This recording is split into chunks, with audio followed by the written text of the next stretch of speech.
Greetings viewers and subscribers. So in today's journey, remember we had left Jam West in Westmoreland and we are heading to Negril. We are going to be passing through communities like Mango Hall, we are going to be passing through Retreat, we are going to pass through Negril Spot, and maybe we'll be heading on to Sheffield, all in Westmoreland. I said maybe because you have to understand how this works. I've seen the comments.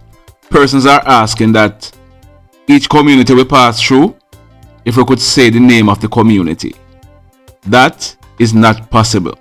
You have to understand how we do this. We'll go on the road, we'll get the footages, and then we'll come in and do the recording. And we add the recording, the voice, to the video footage. It's not like we are driving and reading out the stories. So when we add the voice to the footage, we have to edit the voice because sometimes some mistakes are made and we have to edit it. So it is impossible for us to say each community that we are passing through whilst we are doing the recording or doing the audio. So yes, we have seen the comments and it's not like we are ignoring you.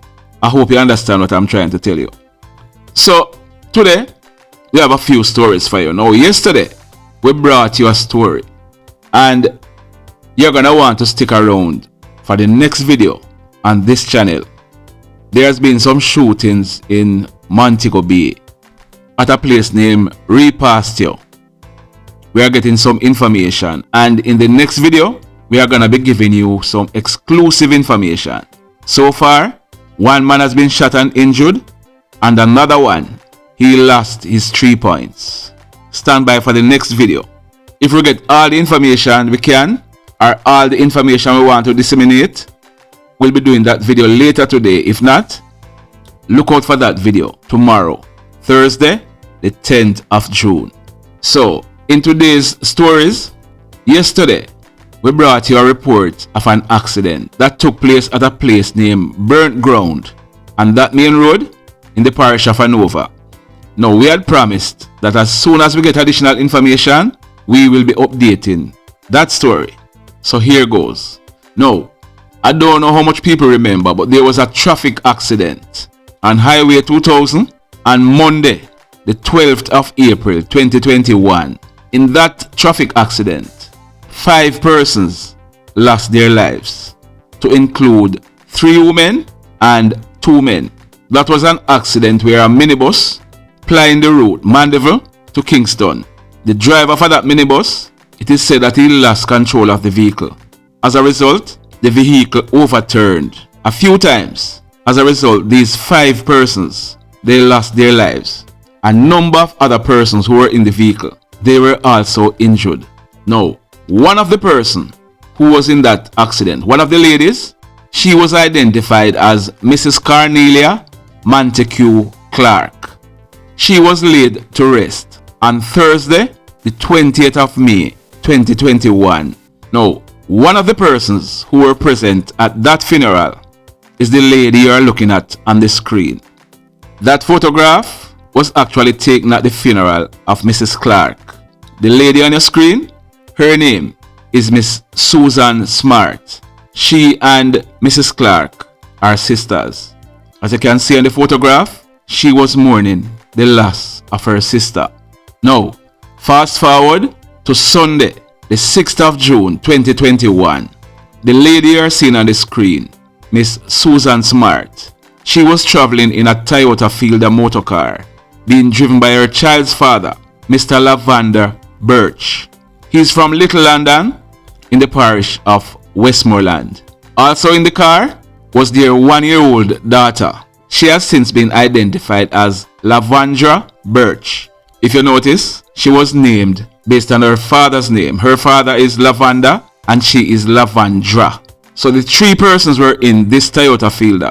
And reaching a certain section of the road, it is said that Mr. Birch, he lost control of the vehicle. As a result, it ran off the road and collided in a utility pole.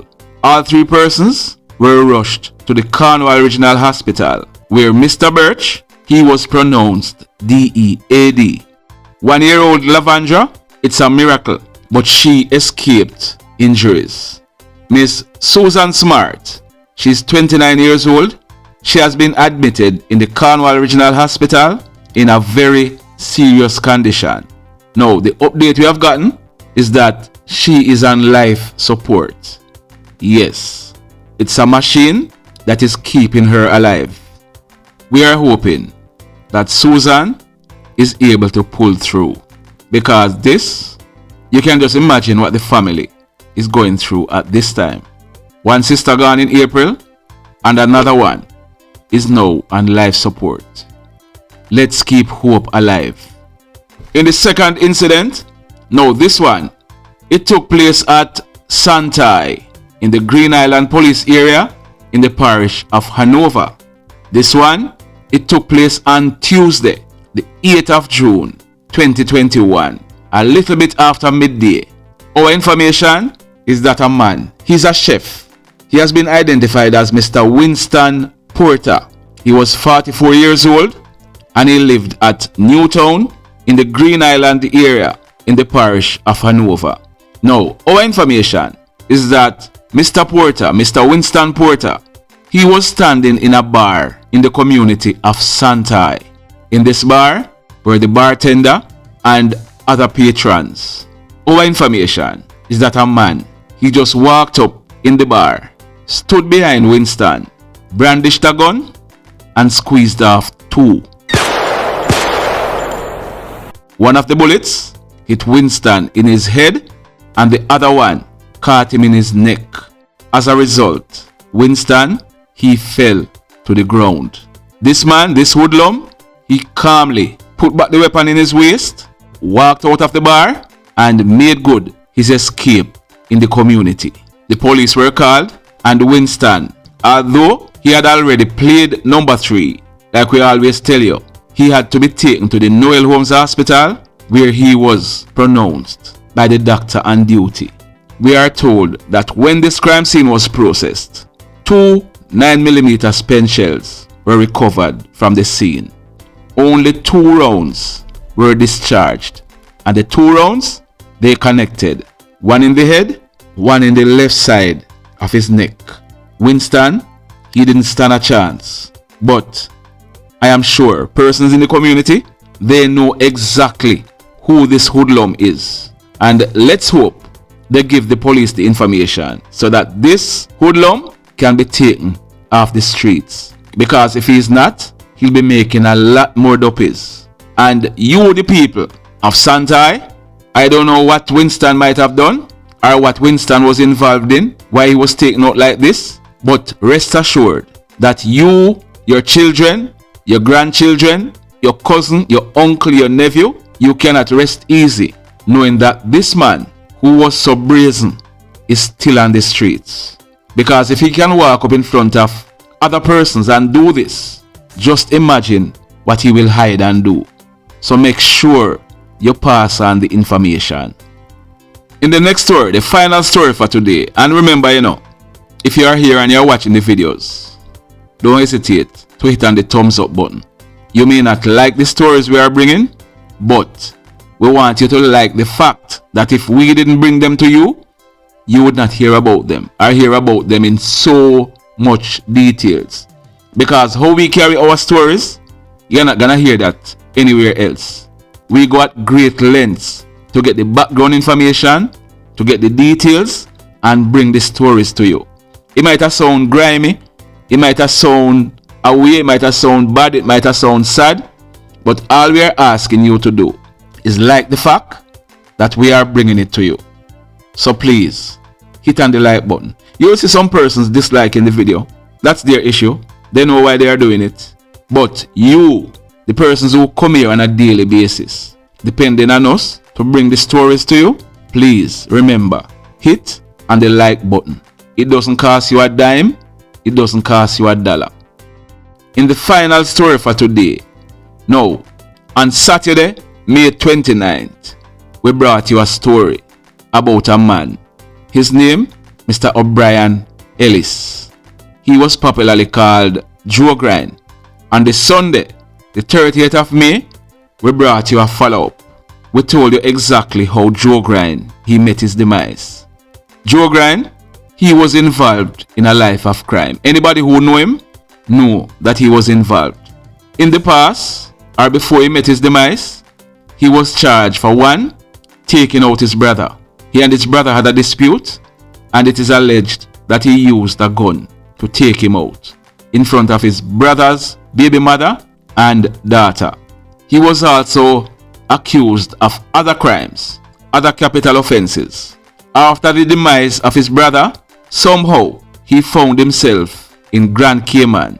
He was held by the Cayman police and he did some time for illegal entry, and then he was deported back to Jamaica. He was deported in the custody of the Jamaican police. He was arrested and charged for the demise of his brother, along with other charges that he was already facing. And he had absconded bail and those other charges. He went to court and he was set free by the court because the 2 witnesses, the baby mother and the daughter of the man who died, Joe Grind's brother, they went to the court and told the court that they did not remember anything that took place. Joe Grind, after that case, he was freed of that charge, but he remained in custody for a while because he was facing other charges. Those charges were also dismissed by the court. So Joe Grind, he was now on the road. Our information is that Joe Grind, he tried to turn his life around. That is the information we are getting. But you see, sometimes your past have a way of catching up with you. We are told that in the community of Farm Pen, he had organized a football league, what you call a corner league, where persons from other communities, they would come to Farm Pen at a ball ground in the community. I think it's every Sunday. Play football, have fun. Like I tell you before, sometimes our past have a way of catching up with us. So on Saturday, the 29th of May 2021, in the early morning, sometime after about 1 o'clock, Joe Grind, he just drove home in his Toyota motor car. As he came out of the car, he was approached by at least 2 men. The men opened fire at him. He was taken out on the spot. That was the 29th of May 2021. Now, you know how it is in Jamaica. Somebody dies, family, loved ones, they organize candlelight vigil, they organize grave digging, they organize dead yard, and the funeral. So it's 4 different events that is organized for somebody who has passed. So on Monday, the 7th of June 2021, some friends and family members of O'Brien Ellis, otherwise called Joe Grind, they decided on doing a candlelight vigil for him. So this candlelight vigil was being held at Farm Pen, the area where Joe Grind used to live. About some minutes to 8 p.m., some of his friends were on the road. They were on the road, lighting candles and putting them down on the roadway. Our information is that a motorcycle rode up with 2 men aboard. I don't know how much time I'm going to say this, but that is the modus operandi for most of the criminals in Westmoreland. 2 of them riding up on a motorcycle. So a motorcycle rode up with 2 men on it. The pillion, the man on the back of the motorcycle, he came off the motorcycle, brandished a gun and opened fire on a group of men who were putting down candles for Joe Grind. The men, they ran in different directions. This hoodlum, he went back onto the motorcycle and made good their escape in the area. Our information is that a young man, he's 21 years old, he's popularly called Runner, and he's from the same area. He received a gunshot wound to his right shoulder and the right side of his upper back. He was transported to a nearby hospital where he has since been admitted in a serious but stable condition. The mayhem continues. Blessed love, everybody.